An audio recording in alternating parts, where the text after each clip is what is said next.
भारतीय राजनीति में एक बार फिर गूंज रहा है वही नाम, अमित शाह। एक नेता, एक रणनीतिकार और एक सोच जो सिर्फ चुनाव नहीं, देश का भविष्य गढ़ने में लगे हैं। नमस्कार, मैं हूं आपके साथ राबिया और आपने देखना शुरू कर दिया है न्यूज नाउ। आज हम बात करेंगे उस शख्सियत की जिसे देश आधुनिक चाणक्य के नाम से जानता है। केंद्र में गृह मंत्रालय की जिम्मेदारी और राज्य में चुनावी रणनीति की बागडोर। अमित शाह फिर से भारतीय राजनीति की धूरी बन चुके हैं। 3 तलाक से लेकर धारा 370 तक और अब वक्फ संशोधन विधेयक, हर बड़े फैसले के पीछे दिखता है एक ही चेहरा।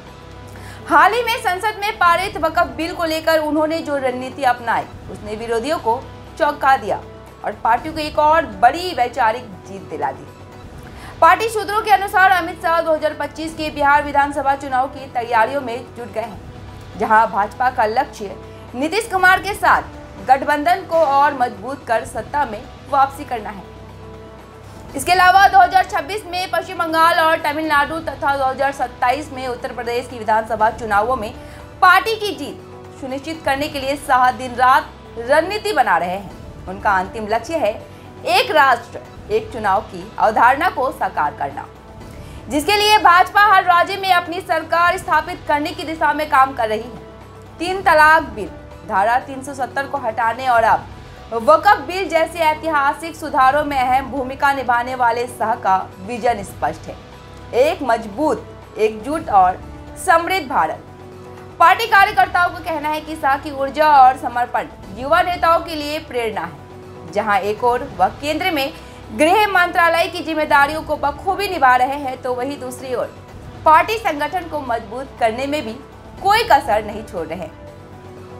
राजनीतिक विश्लेषकों का मानना है कि अमित शाह की रणनीति और नेतृत्व के दम पर भाजपा न केवल आगामी चुनावों में मजबूत प्रदर्शन करेगी, बल्कि देश में दीर्घकालीन सुधारों को भी लागू करने में सफल होगी। शाह के नेतृत्व में भाजपा का यह अभियान निश्चित रूप से भारतीय राजनीति में एक नया अध्याय जोड़ेगा। अब सवाल यह नहीं कि भाजपा अगला चुनाव जीतेगी या नहीं, सवाल यह है कि शाह की रणनीति आने वाले वर्षों में भारतीय राजनीति की परिभाषा को किस तरह बदलेगी।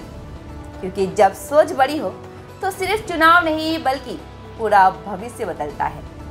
उम्मीद करते हैं आपको हमारे कार्यक्रम अच्छे लग रहे होंगे।